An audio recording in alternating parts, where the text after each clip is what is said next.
Hello everyone, I'm right on time. If I'm audible, if I'm visible, could you please give me a thumbs up? Alright, I can see people are joining in. I'll wait for 10 more seconds, let more people join in. Yeah, I can see the likes popping up, I can see thumbs up.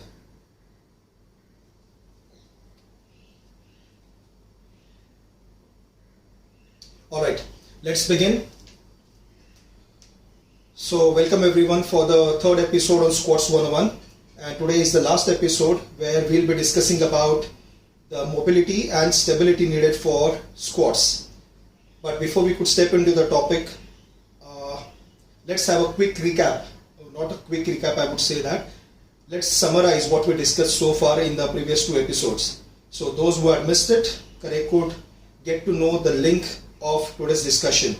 And secondly, with respect to those who have missed my videos, I would advise them to go to my IGTV channel or my YouTube channel by the name of Athletic Sapien, and all the videos are uploaded in segments like part 1, part 2, part 3, because as you all know, if I want to upload videos from my phone, the limitation is only up to under 15 minutes. So the videos are segmented into part 1, part 2, so you can watch it anytime. And even today's video I will be uploading on IGTV and YouTube on maybe coming Wednesday. So before any delay, let's summarize what we have discussed so far. So first, I spoke about the foot. So we started off with the stance, and I defined stance as the distance between heels and positioning of the toes.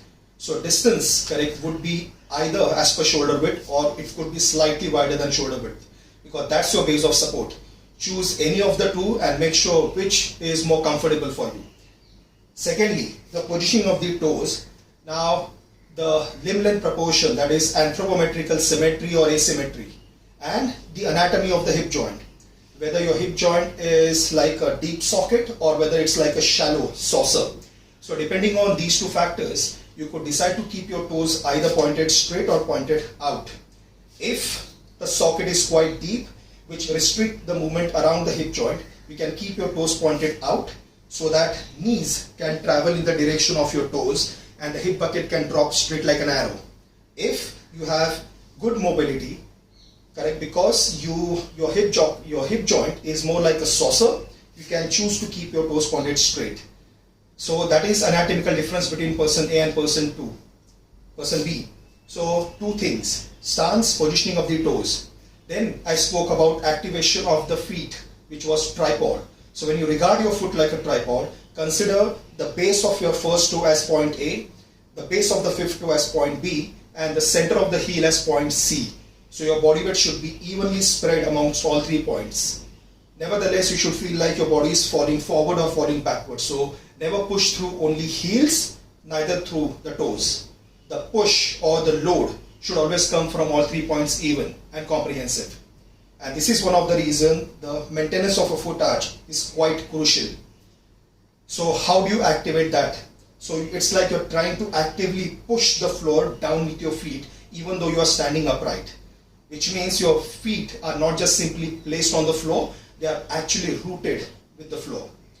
Then imagine a towel between your big toes, or maybe simply try to tear the floor apart. So when you try to spread the towel or maybe try to tear the floor apart without shifting your toes, you see the immediate activity of the gluteal group, which will further stabilize your pelvic girdle and the spine, because correspondingly the spine and pelvic girdle are interconnected. So activation of gluteal group and activation of the quads. So before you could decide to sit down, activation of the tripod and tearing of the floor apart. Then there was synchronized action between the hip and knee joint, so that both joints unlock at the same time and you sit in one straight line. Then I spoke about the depth till which you are supposed to sit down. So the depth with regards to general fitness, that is for activities of daily living, you should sit as low as possible without signing off. Which means I did a comparison between Indian style defecation and the squat. The only difference between two was, in case A, when we defecate, we tend to relax and slacken.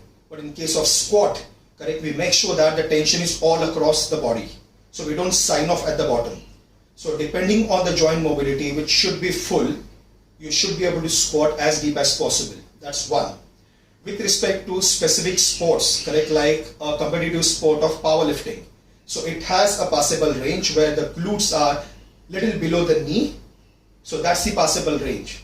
And that is one of the reasons why most competitive powerlifters practice their squat as per the sport's demand. So if they don't squat any deeper, does not mean they're squatting wrong. They're squatting as per the sport's demand. And then comes the sport of Olympic weightlifting, where sitting as to grass, sitting as deep as possible becomes the need of the exercise. So with respect to clean and jerk and snatch, the deeper they sit down, it is better and it is easier for them to get under the bar. Because be it the clean and jerk or be it the snatch, either of these exercise, the bar gains enough momentum. So the body has to sit down as quickly as possible. So more the mobility around hip and knee joint, better it is for them to catch the bar. So with regards to the depth of the squat, it would be different for general population, it would be different for powerlifting competition, depending on, it is relative, it is specific. Then I spoke about on the way up, the way you sat down with synchronous action between hip and knee, you should get up simultaneously. But more often than not, I spoke about where people tend to lift their pelvic first and then the shoulder comes up. So the way you correct their form is by asking them to lift or to rise with the shoulder. So the descent and ascent must be simultaneous at hip and knee joint. So active movement will happen around the hip and the passive movement, hip and knee, and the passive movement would happen around the ankle. The foot will never come off. Now, till your upper body angle, I remember one thing, that the spine will always remain neutral irrespective of whether it is upright or whether it is slightly inclined. So the upright spine is neutral, the inclined spine is still neutral. Now inclined movement will happen around the hip. So at the bottom of the squat, the upper body may look inclined and the angle of the shin and the angle of the upper body will most likely be parallel to each other. So descent and ascent is something that we spoke of. Now on the way down, I spoke about being in a control of the movement. So it should look like no matter what weight you squat with regards to your own body weight or lifting twice than your body weight, you should be able to sit down in a controlled fashion. And control is never defined with the speed. Control should look like as if you are sitting down and you're not falling down. It shouldn't look like the gravitational force is taking over. It's taking charge of you. It should look like you're nicely decelerating and in full control of the movement. A lot of time people go slow but they collapse at the bottom. What I mean by that, they go slow and beyond a point they collapse. So the collapse is something that you should avoid at all cost. And on the way up, you try to be as explosive as possible. There I explained about force. So force equals to mass into acceleration. So your own body weight is referred to as mass, the weight that you lift. The more you accelerate, the more the force generation. So on the way up, during the ascending phase, we always talk about, or you should always think about, jumping up. Let the weight on top of you slow you down, which means the movement will be as explosive as possible. I remember explaining about pushing a fuel-deprived car. The car tends to move at a slower pace, but that's not the pace at which you intend to push the car. You try to push it as explosively as possible, but the mass of the car slows you down. So when it comes to pushing or carrying heavy objects, you cannot go slow. If you decide to push the car slowly, you cannot push the car. But if the car magically disappears in front of you, you will be thrown forward. So the speed at which you will be thrown forward is the actual speed your body is trying to generate. So similarly, with respect to maximal squats, it could be 1.5 times, 2 times or 2.5 times than your body weight. You try to get up as explosively as possible, but the mass on top of you will always tend to slow you down. But if the weight magically disappears, there are possibilities that you might jump high. So the approach should be to be explosive, to accelerate. So do not deliberately try to slow down or decelerate. Try to be as explosive as possible. And if you feel that you are actually jumping off the floor, it means it's the right time to add some mass on top of you, some load on top of you. Not to deliberately slow down the pace, but the weight has become excessively light. Then we spoke about the placement of the bar at the end. So it's never about high bar squat or low bar squat.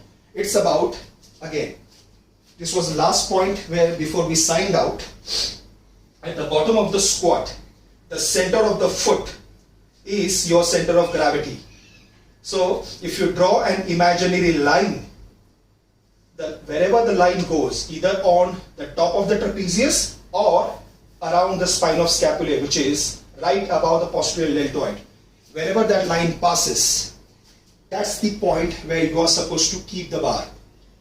So the length of the entire torso and the angle at which the hip joint is in flexion at the bottom of the squat, these would determine where the location of the bar would be. So it's not a rocket science. You simply sit down with an empty bar or with some suboptimal load on top of you and check at the bottom of the squat which position is most comfortable for you. Which means even if there is no hand squat, which means even at the bottom of the squat, if you take off your hands, the bar should be able to stay at one place. So if the bar stays at one place without the aid, without the assistance of the hands, it simply means that the bar is right above the center of gravity. So that is one thing. Then we also spoke about the activation of the entire gluteal group on the way up. So when you try to be explosive, there is a lot of activity in the gluteal group. So the squeezing of the glute is something that's the byproduct of explosiveness. So inactive glutes, active glutes. But when you try to activate those glutes, make sure that the pelvic girdle doesn't sway forward. So it's not the hip thrust, but the activation of the glute. And let me repeat, activation of the glute is not deliberately done. It should be a byproduct of that explosiveness. So this is where you end how to squat.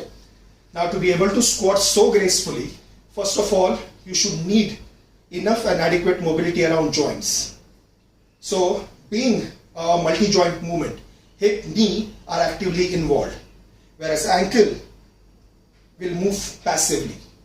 Foot doesn't move, but there is a lot of movement around the ankle because the shin bone travels forward. There is no movement around the spine. Spine remains in neutral position. No action around the vertebral column. So predominantly when it comes to squat, the action happens around the hip joint and knee joint. But when you want to sit as deep as possible without compromising any neutral position of the joint, it's not just about having enough hip mobility or enough ankle mobility, it's about the mobility of the entire body. So when I spoke about a joint creates movement because of the skeletal muscles around it. Bones do not create movement. Ligament, which is a connective band, also do not have ability to create movement, and they do not stretch also.